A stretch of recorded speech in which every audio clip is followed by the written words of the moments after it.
الحمدللہ رب العالمین والصلاة والسلام علی سید الانبیاء والمرسلین اما بعد فاعوذ باللہ من الشیطان الرجیم بسم اللہ الرحمن الرحیم۔ انڈیا کے ایک ہندو نوجوان ہیں دھرو راٹھی، جو کہ بہت بڑے یوٹیوبر ہیں، تقریباً 11 ملین سے زیادہ ان کے سبسکرائبرز ہیں۔ دھرو راٹھی نے اپنے یوٹیوب چینل کے اوپر ایک کلپ اپلوڈ کیا ہے، reality of Quran and Bible Abrahamic religions explained کے نام سے 27 منٹ 48 سیکنڈ کا یہ کلپ ہے۔ اور اس کلپ کے اندر دھرو راٹھی نے دعویٰ تو یہ کیا ہے کہ قرآن اور بائبل کی ریئلٹی میں بیان کروں گا، اور اسلام، کرسچینٹی اور جوڈائزم، ان 3 مذاہب کو ایکسپلین کروں گا۔ اس کلپ کے اندر دھرو راٹھی نے سیدنا آدم علیہ السلام، سیدنا نوح علیہ السلام اور سیدنا ابراہیم علیہ السلام کے قصوں کو، ان کے واقعات کو بیان کیا ہے، اور بالخصوص ابراہیم علیہ السلام کے واقعہ کے ساتھ ہندوؤں کے ہاں جو رامائن کی کہانی ہے، جس میں رام، سیتا، لکشمن اور راون جو کریکٹرز ہیں، ان کی کہانی کو ابراہیم علیہ السلام کے واقعے کے ساتھ ریلیٹ کرنے کی کوشش کی ہے اور جوڑنے کی کوشش کی ہے۔ اپنے اس کلپ کے اندر دھرو راٹھی نے انبیاء علیہم الصلوات و تسلیمات کی تصاویر بھی دکھائیں، اور نعوذ باللہ تعالیٰ آدم علیہ السلام اور سیدہ حوا رضی اللہ تعالیٰ عنہ، ان کی برہنہ اور ننگی تصاویر بھی دکھائی ہیں، جو کہ یقیناً ایک مسلمان قطعاً اس کو گوارا نہیں کر سکتا، اور ہمارے اسلام کی روح سے یہ تو انبیاء علیہم الصلوات و تسلیمات کی توہین اور ان کی گستاخی کے زمرے میں چیز آتی ہے۔ کوئی مسلمان بھی اس کو گوارا نہیں کر سکتا، اور یقیناً یہ بات بالکل قابل تردید ہے، اور اس کی جتنی مذمت کی جائے کم ہے۔ دھرو راٹھی کا یہ کلپ اپلوڈ ہوا، اس کلپ کے اندر بہت ساری مسٹیکس دھرو راٹھی نے کی، بہت ساری غلطیاں کی، بالخصوص انبیاء علیہم الصلوات و تسلیمات کے واقعات کو بیان کرنے میں اس نے بہت ساری ٹھوکریں کھائی ہیں، غلطیاں کی ہیں، اور ان غلطیوں کی وجہ کیا ہے وہ میں آگے جا کے انشاءاللہ بیان کروں گا۔ دھرو راٹھی کا یہ کلپ اپلوڈ ہوتے ہی بہت سارے یوٹیوبرز کی طرف سے، بہت سارے اسکالرز کی طرف سے دھرو راٹھی کو رپلائی کیا گیا، اور اس کلپ کا جواب دیا گیا۔ گھنٹہ، 1.5 گھنٹہ، 2 گھنٹے، 2.5 گھنٹے کے کلپس بھی دھرو راٹھی کے جواب میں اپلوڈ کیے گئے۔ 9 جون کو یہ کلپ پبلش ہوا، اور تقریباً 10 دن بعد 19 جون کو انجینئر محمد علی مرزا جیلمی کی طرف سے 1 گھنٹہ 27 منٹ کا ایک کلپ پبلش کیا گیا، دھرو راٹھی کو دعوت حق۔ مرزا جیلمی نے دھرو راٹھی کو دعوت حق دی، اس کو حافظہ اللہ تعالیٰ کہہ کے، اور اس کے ساتھ اپنی محبت و عقیدت کا اظہار کرتے ہوئے کہ مجھے اس کے ساتھ بڑی محبت ہے، آئی لو یو، اور مجھے بڑی دھرو راٹھی کے ساتھ عقیدت ہے، اور اس کو اللہ رب العزت کی نعمت قرار دیا۔ دھرو راٹھی حافظہ اللہ تعالی من الجنت والناس، اللہ تعالیٰ ان کی حفاظت فرمائے اور ان کے لیے سچائی کا راستہ جو ہے وہ آسان کر دے، آمین۔ دھرو راٹھی جو ہے نا جی، یہ میں سمجھتا ہوں اس دور کے لیے بہت بڑی نعمت ہے اللہ تعالیٰ کی، اور میں پرسنلی ان سے بڑی محبت کرتا ہوں، رسپیکٹ کرتا ہوں ان کی، اگرچہ ان کا تعلق انڈیا سے ہے، اس کے باوجود انڈیا میں بھی جو ہندوؤں کے اندر بھی بابا حضرات موجود ہیں، ان باباؤں کو وہ بڑا ننگا کرتے ہیں۔ تو اس حوالے سے تو مجھے ایک خاص عقیدت ہے ان کے ساتھ کہ مشن ایک ہے، بابوں کو ننگا کرنا۔ باقی اینڈ پہ میں دھرو راٹھی کے لیے کہوں گا کہ میں پرسنلی آئی لو یو، الحمدللہ، الیاذ باللہ تعالیٰ، اور اس کے ساتھ محبت و عقیدت کا اظہار کیا، اور اپنے سبسکرائبرز کو، اپنے فالورز کو دعوت دی ہے، باقاعدہ ترغیب دی ہے کہ آپ دھرو راٹھی کا چینل سبسکرائب کریں، وہ بڑی نالج کے ساتھ بات کرتا ہے، اور باقاعدہ ترغیب دی ہے اپنے چاہنے والوں کو دھرو راٹھی کا چینل سبسکرائب کرنے کی۔ اب اس کے پیچھے کیا وجہ ہے اور مقاصد کیا ہیں؟ کیونکہ دھرو راٹھی ایک بہت بڑا یوٹیوبر ہے، 11 ملین سے زیادہ سبسکرائبر ہیں، اور وجہ تقریباً جو یوٹیوب کی دنیا میں یا سوشل میڈیا کو سمجھتے ہیں وہ جان گے ہوں گے کہ اصل وجہ اور حقائق کیا ہیں۔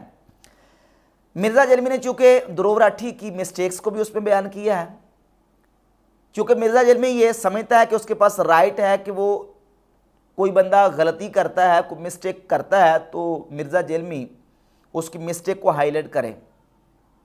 بھئی اگر مرزا جیلمی کے پاس رائٹ ہے کہ وہ لوگوں کی مسٹیکس کو ہائی لائٹ کرے اور بتائے کہ فلاں بندے نے اس مقام پہ غلطی کی ہے, فلاں بندے نے اس مقام پہ غلطی کی ہے, تو یہ رائٹ دوسروں کے پاس بھی ہے. آج کی گفتگو میں ہم نے یہ بتانا ہے کہ دھرو راٹھی کی جو مسٹیکس کی, غلطیوں کی اصل وجہ کیا ہے, اور یہی وجہ بین ہی مرزا جیلمی کے اپنے لیکچرز اور اپنے بیانات کے اندر پائی جاتی ہے. اگر مرزا جیلمی یہ رائٹ رکھتا ہے کہ وہ دوسروں کی مسٹیکس کو بیان کرے, تو ہم بھی رائٹ رکھتے ہیں کہ ہم دھرو راٹھی کی غلطیوں کو ہائی لائٹ بھی کریں اور مرزا جیلمی کی غلطیوں کو بھی ہائی لائٹ کریں. مرزا جیلمی کے فالورز کو اس پر غصے میں نہیں آنا چاہیے. بعض کمنٹس میں لکھ دیتے ہیں کہ دیکھیں آپ کو اور کوئی کام نہیں ہے, آپ جو نا وہ مرزا صاحب کے حوالے سے ہی ویڈیوز بناتے رہتے ہیں. تو بھئی یہ بھی تو کام ہے نا دین کا. ایک بندہ اتنے بڑے بلنڈر مار رہا ہے, اتنی بڑی بڑی باتیں کر رہا ہے کہ جو مسلمانوں کے ایمان اور عقیدے کو برباد کر دینے والی ہیں, تو ہمارا کیا رائٹ نہیں ہے, ہمارا حق نہیں بنتا کہ ہم اس بندے کی ان غلطیوں کو اور ان بلنڈرز کو ہائی لائٹ کریں اور لوگوں کو بتائیں کہ یہ بندہ فلاں جگہ پہ مسٹیک اور غلطی کر رہا ہے, لہذا اس سے بچ کے رہیں. اور یہی وجہ کہ مرزا نے یہ پچھلے دنوں جو 10 رجوع ریکارڈ کروائے ہیں, یہ رجوع ریکارڈ کروانے کی وجہ بھی یہ کہ مرزا کے گاٹے فٹ ہو چکی تھی وہ چیزیں, اور وہ غلطیاں ہم نے دلائل کے ساتھ ہائی لائٹ کی ہیں بحمد اللہ تعالیٰ, اور بتایا کہ مرزا جیلمی ان مقامات پہ بالکل لوگوں کو دھوکہ دے رہا ہے اور ان مقامات پہ مرزا جیلمی بلنڈر مار رہا ہے, لہذا ان سے رجوع کریں. تو دھرو راٹھی نے جو مسٹیکس کی ہیں, بنیادی وجہ کیا ہے؟ وہ بنیادی وجہ دھرو راٹھی اور مرزا جیلمی دونوں کے اندر مشترکہ پائی جاتی ہے. وہ کیا؟ دیکھیں, جب کسی ریلیجن کو آپ نے ایکسپلین کرنا ہے تو اس کی جو اصل ٹیکسٹ بک ہیں, اصل کتابیں ہیں, ان سے میٹیریل مواد لے کے تو آپ ایکسپلین کریں. اگر اسلام کے بارے میں بات کرنی ہے تو ہمارے پاس ہماری جو اصل ٹیکسٹ بک ہے وہ قرآن مجید ہے, اور قرآن مجید کے بعد احادیث مبارکہ, اور احادیث مبارکہ میں بھی صحیح احادیث اس کو ترجیح دی جاتی ہے. تو ہمارے اسلام کے حوالے سے کوئی چیز بیان کرنی ہے تو قرآن اور احادیث سے بیان کی جائے گی. دھرو راٹھی کی مسٹیک یہ ہے کہ دھرو راٹھی نے انبیاء علیہم الصلوۃ والتسلیمات کے واقعات کو بیان کرتے ہوئے اس نے بجائے قرآن و حدیث کے فلموں کا سہارا لیا ہے. اگر آپ نوٹس کرو گے ہالی ووڈ کی کئی فلموں میں ایسی ہی کہانی کے کچھ حصے ہیں جو ریلیجیس اسکرپچرز کی کہانیوں سے انسپائرڈ ہیں. موویز سے استفادہ کرتے ہوئے ان کا سہارا لیتے ہوئے دھرو راٹھی نے انبیاء علیہم الصلوۃ والتسلیمات کے واقعات کو بیان کیا ہے, اور ایسی ایسی چیزیں انبیاء علیہم السلام کے حوالے سے منسوب کی ہیں کہ اسلامی تعلیمات اس کو ہرگز ایکسیپٹ کرنے کے لیے تیار نہیں ہیں. مثلا آدم علیہ السلام کا واقعہ بیان کیا تو فلم کا حوالہ بھی دیا اور اسی فلم سے استفادہ کیا. بڑی ہی انٹرسٹنگ کہانی ہے, اسے ڈھیروں بار ریفر کیا گیا ہے پاپ کلچر میں, فلموں میں. ایک فلم جو میں نے دیکھی تھی نوئنگ نام سے, 2009 کی سائنس فکشن فلم ہے. پھر آدم علیہ السلام اور حضرت حوا رضی اللہ تعالیٰ عنہ کو ننگے دکھایا, نعوذ باللہ تعالیٰ. نوح علیہ السلام کا واقعہ بیان کیا تو نوحہ فلم کا حوالہ دیا ہے دھرو راٹھی نے. ایک اور سائنس فکشن فلم میں ریفر کرنا چاہوں گا جس میں انڈائریکٹ ریفرنس تھی نوآز آرک کی, یہ 2012. اس فلم کے اینڈ میں سب کچھ پانی کے اندر ڈوب جاتا ہے. ڈائریکٹ فلمیں ہیں جیسے کہ نوآ فلم جو بنائی گئی ہے وہ پوری کی پوری اس کہانی پر ہی بیسڈ ہے. اب اندازہ کریں کہ نوحہ فلم کا حوالہ دے کے نوح علیہ السلام کا واقعہ دھرو راٹھی بیان کر رہا ہے, اور نوحہ فلم کا حوالہ دے کے نوح علیہ السلام کی کشتی کے تیار ہونے کا واقعہ مرزا جیلمی بیان کر رہا ہے. آپ ایک فلم ہالی ووڈ کی دیکھ لیں نوحہ, اس میں انہوں نے بتائی ہے کشتی کیسے بنی ہے. راتوں رات درخت اگے ہیں, ان کے پھٹے تیار ہوئے ہیں, معجزانہ طور پہ ہوا سب کچھ. اور یہ ایک دن میں کشتی نہیں بنی ہے, کئی مہینوں میں بنی ہے. وہ قرآن میں آتا ہے نا کہ وہ مذاق اڑاتے تھے. ایک جگہ پہ مرزا جیلمی نے نوحہ فلم کا حوالہ دیا اور اس میں باقاعدہ طور پہ حوالہ دیا ہے کہ جناب وہ نوحہ فلم بنی ہے, آپ فلم دیکھ لیں. اس فلم میں آپ دیکھیں گے کہ نوح علیہ السلام کی کشتی کس طرح درخت کٹے اور کس طرح پھٹے چرے اور کشتی تیار ہوگی. اسی 1 منٹ کے اندر پھر فوراً پلٹ گیا, کہتا ہے کہ وہ کشتی فوراً تیار نہیں ہوئی بلکہ کئی مہینوں کے اندر تیار ہوئی. نوحہ فلم کا حوالہ دیا مرزا جیلمی نے. دھرو راٹھی نے بھی نوحہ فلم کا حوالہ دیا. ایک اور مقام پہ مرزا جیلمی ایک فلم کا حوالہ دیتے ہوئے بہت بڑا بلنڈر مارا اس نے. ایک فلم ہے عمر سیریز, اس فلم کا کئی مقامات پہ مرزا جیلمی نے حوالہ دیا, اور بھی فلموں کا حوالہ دیتا ہے. مثلا ایک فلم پہ باقاعدہ اس نے تقریباً 14 منٹ کا کلپ اپلوڈ کیا تھا, اور اس میں باقاعدہ جب فلم آئی اردو ڈبنگ کے ساتھ، وہ باقاعدہ اپنے فالوورز کو اس نے کہا ہے کہ آپ اس فلم کو دیکھیں۔ ابھی ایک فلم آئی ہے محمد کے نام سے صلی اللہ علیہ وآلہ وسلم، ابھی یوٹیوب پہ انہوں نے 2-3 ہفتے پہلے ہی اسے نا اردو ڈبنگ کے ساتھ اپلوڈ کیا ہے۔ ایران والوں نے وہ فلم بنائی تھی اور وہ انگلش میں بھی آ چکی بھی ہے، اور اردو زبان میں چند ایک کلپس پہلے آئے تھے، اب پوری آ گئی ہے۔ ویسے وہ آپ لوگ فلم ضرور دیکھیں، ترغیب دلائی ہے۔ اچھا، عمر سیریز کا حوالہ دیتے ہوئے مرزا جیلمی نے یہ کہا ہے کہ دار ارقم یہ وہ مقام ہے جہاں نبی صلی اللہ علیہ وآلہ وسلم صحابہ کو دین کی تعلیم دیتے تھے، اور یہ دار ارقم زید بن ارقم رضی اللہ تعالی عنہ کا گھر تھا۔ سیدنا زید ابن ارقم سابقون الاولون میں سے ہیں، یہ دار ارقم ان کا تھا۔ وہ عمر سیریز میں بھی آپ دیکھ لیں، مکہ شریف میں ایک گھر تھا جہاں نبی صلی اللہ علیہ وآلہ وسلم دعوت و تبلیغ کا کام کرتے تھے، حرم میں تو کافر نہیں آنے دیتے تھے۔ اب حقیقت یہ ہے کہ یہ تو اتنا بڑا بلنڈر ہے مرزا جیلمی کا کہ دنیا جہان کی کسی کتاب سے یہ بات ثابت نہیں کر سکتا۔ فلم کا حوالہ دے رہا ہے، فلم سے ہو تو ہو، لیکن کسی کتاب سے یہ چیز ثابت نہیں کر سکتا۔ جہاں تک کتاب کا تعلق ہے، امام محدث ابو نعیم الاصفہانی المتوفیٰ 430 ہجری کی کتاب ہے معرفت الصحابہ، اس کی پہلی جلد صفحہ نمبر 293 پہ پورا ڈیٹیل واقعہ لکھا ہے کہ دار ارقم جو ہے یہ ارقم بن ابی ارقم المخزومی المکی رضی اللہ تعالیٰ صحابی، یہ ان کا گھر تھا۔ یہ مکہ کے رہنے والے تھے، نبی علیہ الصلوۃ والسلام کے مکی صحابی تھے، اور زید بن ارقم یہ مدنی خزرجی انصاری صحابی تھے، مدینہ کے رہنے والے۔ نبی صلی اللہ علیہ وآلہ وسلم جب ہجرت کر کے مدینہ شریف تشریف لائے تو ان کی عمر تقریباً 14 سال کے راؤنڈ بورڈ تھی۔ یہ چھوٹی عمر کے صحابہ میں سے تھے اور مدینہ کے رہنے والے تھے، اور دار ارقم مکہ شریف میں تھا، اور مکی صحابی جن کا یہ گھر تھا دار ارقم، وہ ارقم بن ابی ارقم المخزومی المکی رضی اللہ تعالیٰ عنہ تھے۔ یعنی وہ گھر کس صحابی کا ہے، اور مرزا نے بنا کس صحابی کا دیا؟ حوالہ کیا ہے؟ کس کتاب کا حوالہ ہے؟ فلم کا حوالہ ہے۔ جا کے فلم دیکھو اور اس کو آپ ویریفائی کر لیں۔ تو فلموں کے حوالے دینے میں مرزا جیلمی اور دروو راٹھی یہ دونوں اس چیز میں شامل ہیں، اور دونوں کی غلطی کی جو وجہ ہے وہ مشترکہ وجہ ہے۔ اسی طریقے سے دوسری جو مسٹیک کی وجہ ہے وہ یہ ہے، جس طرح یہ وجہ مرزا جیلمی کے اندر اور دروو راٹھی دونوں کے اندر پائی جاتی ہے، وہ ہیں قرآن مجید کی آیات اور احادیث سے مبارکہ کو آؤٹ آف کنٹیکسٹ بیان کرنا، اور بعض مقامات پہ معنوی تحریف کا ارتکاب کرنا۔ اس پر میں نے پورا ایک بیان مرزا جیلمی کی باقاعدہ کلپس ساتھ لگا کے اپلوڈ کیا ہوا ہے ہم نے، اور اس میں نے دلائل کے ساتھ ثابت کیا کہ مرزا جیلمی احادیث کے اندر معنوی تحریف کرتا ہے۔ اسی طریقے سے بہت سارے مقامات پہ دروو راٹھی نے بھی قرآن مجید کی آیات کا حوالہ تو دیا ہے، لیکن آؤٹ آف کنٹیکسٹ ان کو بیان کیا ہے، اور مرزا جیلمی بھی ایسے ہی قرآن مجید کی آیات سے لے کر احادیث مبارکہ تک ان کو آؤٹ آف کنٹیکسٹ بھی بیان کرتا ہے، اور پھر معنوی تحریف کا ارتکاب کرتا ہے۔ نبی پاک صلی اللہ علیہ وآلہ وسلم نے ایک گمراہ فرقے کی نشانی اور علامت بیان کی ہے، صحیح بخاری کے اندر 6930 31 32 33 34، اور صحیح مسلم کے اندر 2449 سے لے کر 2470 تک 20 سے زیادہ حدیث موجود ہیں۔ جو فرقہ خوارج ہے، جو سب سے پہلے اسلام کے اندر جو بدعت نکلی ہے، اول بدعت حدثت فی الاسلام بدعت الخوارج والشیعہ، اسلام کے اندر جو سب سے پہلی بدعات نکلی ہیں وہ خوارج اور شیعہ کی بدعات ہیں۔ تو خوارج یہ وہ فرقہ ہے جن کی نشانیاں بخاری مسلم کے اندر موجود ہے، یقرؤون القرآن، وہ قرآن کی تلاوت کریں گے، یقولون من قول خیر البریہ، اور بعض احادیث میں یقولون من قول خیر البریہ، وہ احادیث پڑھیں گے، قرآن پڑھیں گے، احادیث پڑھیں گے، لیکن قرآن و حدیث پڑھنے کے باوجود قرآن ان کے حلق سے نیچے نہیں جائے گا۔ اس کی وجہ کیا ہے؟ اسی حدیث کی شرح میں امام نووی رحمۃ اللہ علیہ المتوفیٰ 676 ہجری شرح صحیح مسلم میں لکھتے ہیں، وہ قرآن و حدیث کے اندر معنوی تحریف اور اس کی تعویل میں تحریف کریں گے۔ قرآن و حدیث تو پڑھیں گے لیکن تحریف کا ارتکاب کریں گے، لہٰذا پھر قرآن ان کے حلق سے نیچے نہیں جائے گا۔ سیدنا جندب بن عبداللہ رضی اللہ تعالیٰ عنہ صحابی رسول سے سنن ابن ماجہ کی حدیث نمبر 61 موجود ہے، وہ فرماتے ہیں کہ ہم نبی پاک صلی اللہ علیہ وسلم کی بارگاہ اقدس میں جاتے ہیں، ہم نوجوان تھے، تو ہم اللہ کے نبی علیہ الصلوۃ والسلام کی بارگاہ میں جا کے سب سے پہلے ایمان سیکھتے تھے، قرآن سیکھنے سے پہلے۔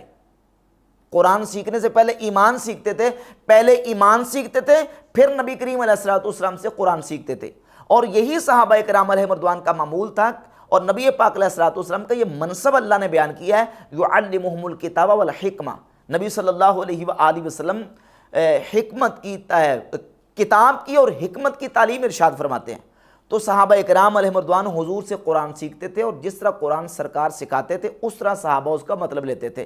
تو قرآن کی ایک آیت کا مطلب دوسری سے سمجھا جاتا ہے، اور اگر آیت سے اس کا مفہوم واضح نہ ہو تو پھر نبی پاک علیہ الصلوۃ والسلام کی حدیث کا سہارا لیا جاتا ہے۔ صحابہ اکرام نے اس کی تعویل و تفسیر کیا کی ہے، اس کو واضح طور پر ہم جب لیں گے تو اس طریقے سے قرآن کو سمجھا جائے گا۔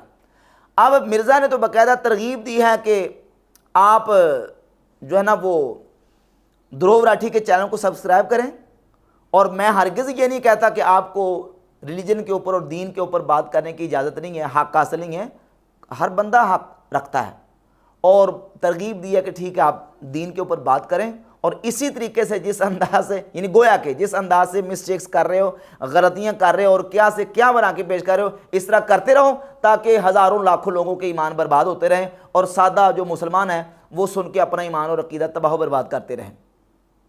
اب چونکہ 27 منٹ 48 سیکنڈ کے اندر بہت ساری مسٹیکس اور غلطیاں ہیں، بہت سارے لوگوں نے اس کو رپلائی بھی کیا اور ریبٹل بھی کیا، جوابات بھی دیے، ان میں سے لب لباب اور خلاصہ کیا ہے پوری گفتگو کا؟ دھرو راٹھی کی اس پوری گفتگو کا لب لباب اور خلاصہ یہ ہے، یہ تاثر دینے کی کوشش کی، بلکہ میں یوں کہوں گا کہ ایک مغالطہ دینے کی کوشش کی ہے کہ مسلمانوں کے نزدیک ہندو کافر نہیں ہیں، اور یہ ثابت کرنے کی کوشش کی کہ بعض کنزرویٹو قسم کے، بعض قدامت پسند قسم کے مسلمان ہیں جو ہندوؤں کو کافر کہتے ہیں، اور یہ کہنا غلط ہے کہ ہندو کافر ہیں، ہندو کافر نہیں ہیں، یہ بس کو قدامت پسند مسلمان ہیں جو ہندو کو کافر کہتے ہیں، ایسا نہیں ہے۔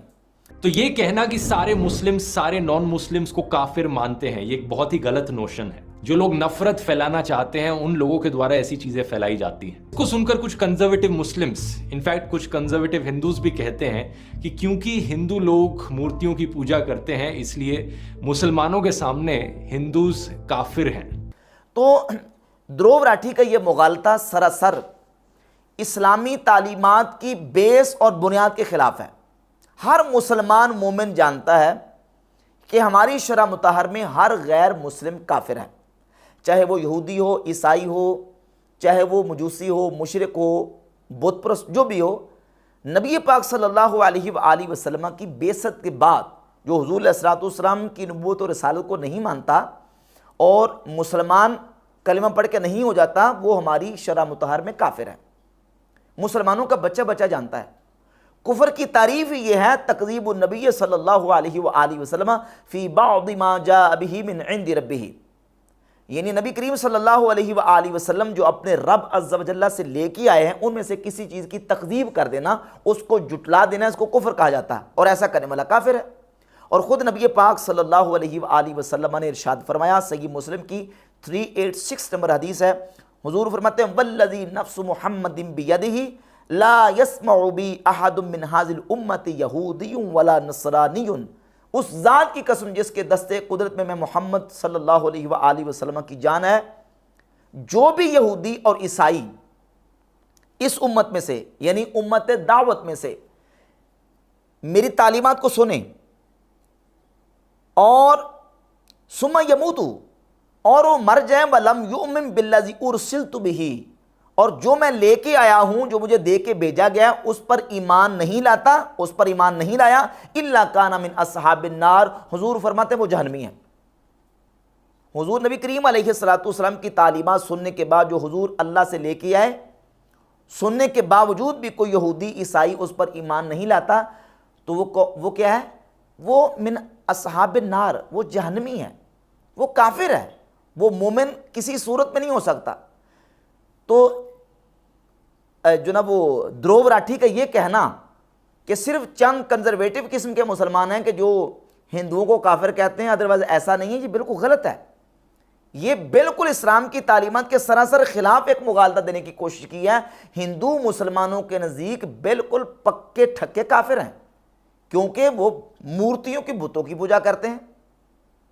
اور قرآن مجید فرقان حمید کی سورۃ الکافرون تو مسلمانوں کے بچے بچے کو یاد ہے. 30ویں پارے کے اندر سورۃ الکافرون ہے, اس میں اللہ رب العزت نے واضح ارشاد فرمایا قل یا ایھا الکافرون, کہہ دو اے کافرو. اور کن کو یہ کہا جا رہا ہے؟ مشرکین مکہ کو کہا جا رہا ہے. کہہ دو اے کافرو, یعنی ان مشرکین مکہ سے کہو کہ اے کافرو لا اعبد ما تعبدون, میں اس کی عبادت نہیں کرتا جس کی تم عبادت کرتے ہو, ولا انتم عابدون ما اعبد, اور نہ تم اس کی عبادت کرتے ہو جس کی میں عبادت کرتا ہوں. یعنی میں اور کسی کی عبادت کرتا ہوں, تم کسی اور کی عبادت کرتے ہو. میں اللہ وحدہ لا شریک کی عبادت کرتا ہوں اور تم اپنے مورتی بتوں کی پوجا کرتے ہو, ان کی عبادت کرتے ہو. واضح طور پہ کہہ دیا گیا. اور پھر نبی پاک صلی اللہ علیہ وآلہ وسلم کی بعثت کے بعد جو یہودی اور جو عیسائی آپ علیہ السلام کی ذات اقدس پر ایمان نہیں لائے, قرآن مجید کی سورۃ البینہ کی آیت نمبر 6 میں اللہ رب العزت ارشاد فرماتا ہے ان الذین کفروا من اہل الکتاب والمشرکین فی نار جہنم خالدین فیہا, بے شک وہ جو کافر ہیں کتابی اور مشرک سب جہنم کی آگ میں ہیں, ہمیشہ ہمیشہ اس میں رہیں گے. اور سورۃ المائدہ کی آیت نمبر 72 میں ارشاد فرماتا ہے لقد کفر الذین قالوا ان اللہ هو المسیح ابن مریم, بے شک کافر ہیں وہ جو مسیح ابن مریم کو خدا کہتے ہیں.